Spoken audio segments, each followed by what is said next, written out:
오늘부터 1일. 사진으로 보기엔 괜찮은 듯 보이지만 사실 예상대로 물은 더러웠고 냄새도 고약했다. 곳곳에 보이는 쓰레기들의 눈살을 찌푸렸고 이런 데 못하러 걷나 투덜대며 걷고 있는데 바닥에 보이는 무엇. 오! 거미다. 거미지? 뭐야, 거미 아닌가? 거미가 아니네? 에?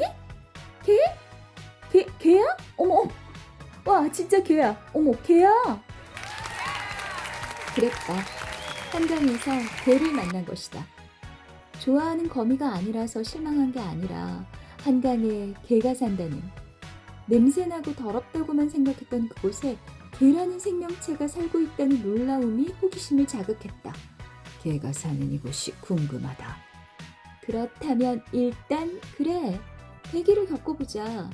그렇게 나는 100일 동안 한강을 내 운동 생활의 거점으로 삼기로 했다. 그 다음 날도 뭐 별것 없었다.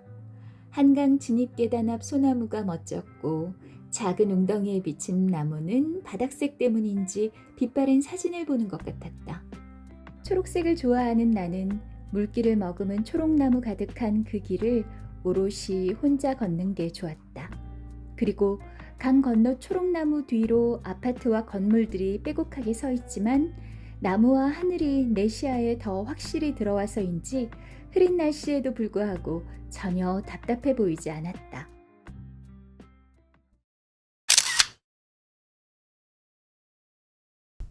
셋째 날, 한강으로 가는 계단 앞에 딱 섰는데 이제 더 이상 내 눈엔 더러운 강물은 보이지 않고 다리 위 차들의 소음도 내 귀엔 들리지 않았으며 내 코는 매연을 맞지 못했다.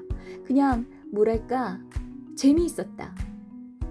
직선의 규칙적인 계단을 내려가면 동그란 작은 웅덩이가 있고 그 작은 길을 건너면 초록풀이 보이고 그 뒤로는 강물, 위로는 차들이 쌩쌩 달리고 그 너머엔 또 초록숲이 있고 그 뒤로 회색과 푸른색의 건물이 마치 장난감처럼 서 있는데 그 배경엔 하늘.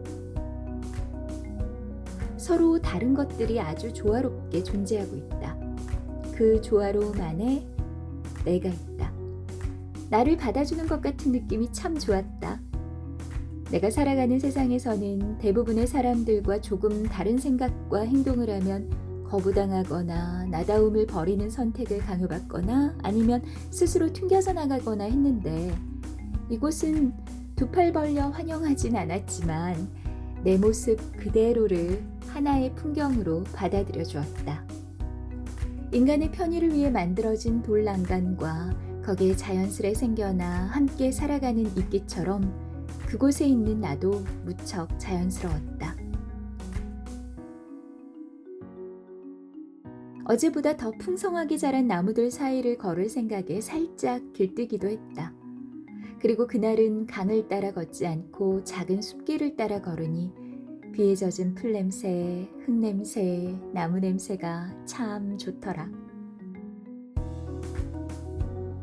텅 빈 운동장은 보기만 해도 가슴이 뻥 뚫린다. 그리고 왠지 몸을 더 움직여야 할 것만 같다. 아마도 예전에 달리기에 빠져서 매일 800m 트랙을 10바퀴씩 달리던 때를 몸이 기억하고 있어서가 아닐까? 비가 오면 우비 입고 우산을 쓰고서라도 하루도 빠지지 않고 달리던 때가 있었다. 오래된 기억이다. 집으로 돌아가는 길엔 한강을 빠져나가 버스를 탔다. 아직은 온 길을 다시 걸어서 돌아갈 만큼의 의욕도 힘도 없던 터였다. 손은 여전히 잘 오므려지지 않았지만 아침에 막 눈 떴을 때보다는 나아진 것 같아서 뭔가 운동 효과를 봤나 싶어 신기하기도 했다.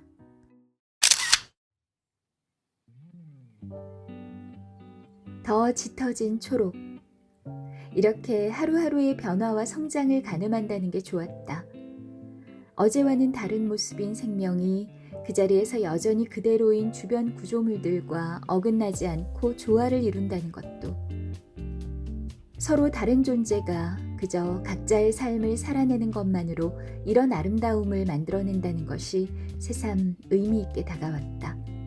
어쩌면 우리도 저마다의 생을 자기답게 살아내면 이런 조화로움이 가능하지 않을까 하는 기대도 해보면서 풀들이 키가 커지면서 돌란간 높이를 넘어서니까 초록 너머로 또 초록을 본다.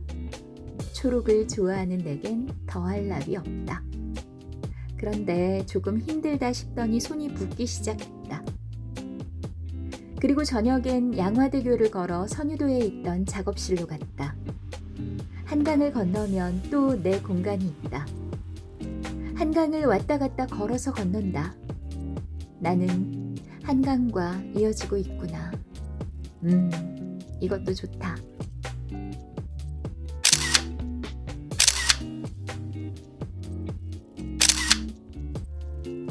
드디어 제대로 하늘색을 본다.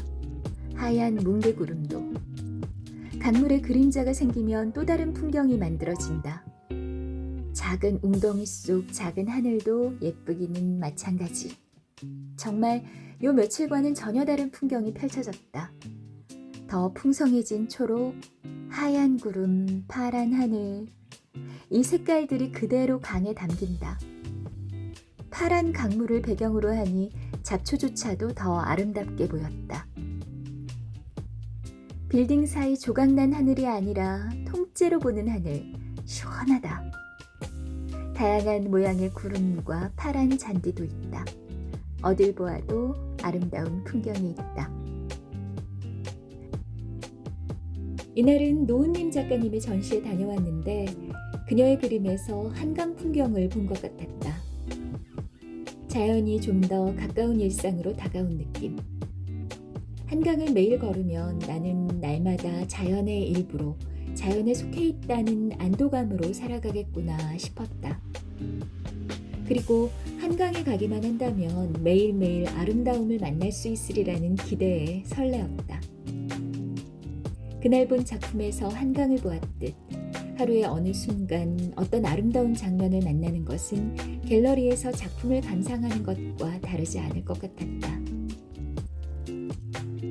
나의 일상의 장소가 갤러리로 바뀌는 마법을 경험하는 거겠지. 역시 마법을 사랑하는 직업인의 면모다.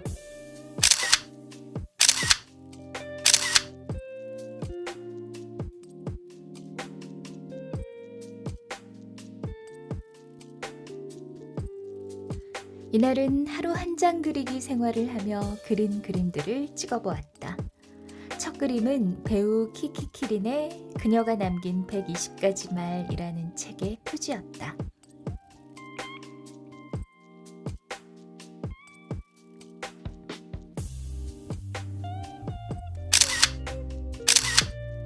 한강의 석양을 보았다.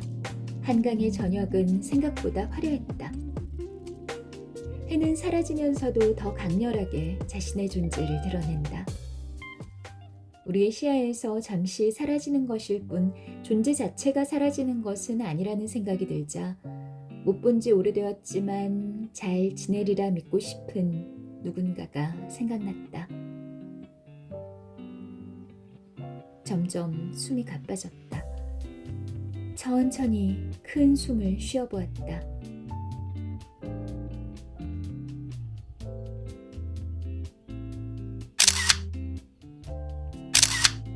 이곳에 서서 그날의 한강 분위기를 가늠해 보는 게 좋다. 그날의 무드에 나를 맡길 시간. 계단만 내려가면 시작이다. 한강에서 처음 보는 달이다. 반달. 핑크 구름 위로 뜬 달. 오렌지와 핑크, 초록이 그라데이션 된 하늘. 한강 초입에서 짐작했던 풍경보다 훨씬 아름다웠다.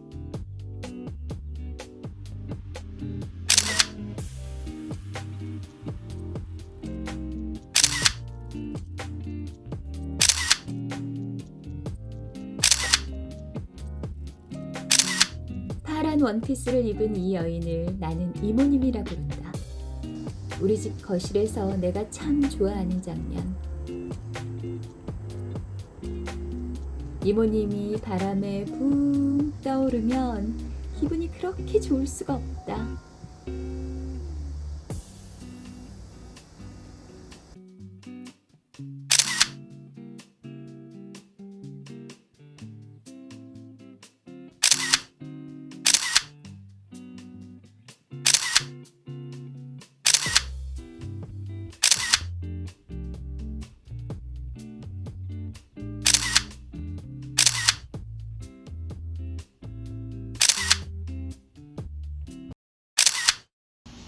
빛의 조각들을 좋아한다.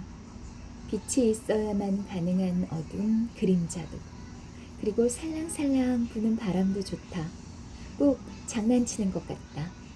살짝 건드리고 도망가면서 장난을 걸어오던 어린 시절의 우리들 같아서 귀엽다. 이날은 거실에 좋아하는 게 다 있었다. 집에 있는 거 좋아한다. 집에 하루 종일 있어도 절대로 심심해지지 않는 사람. 그게 나다.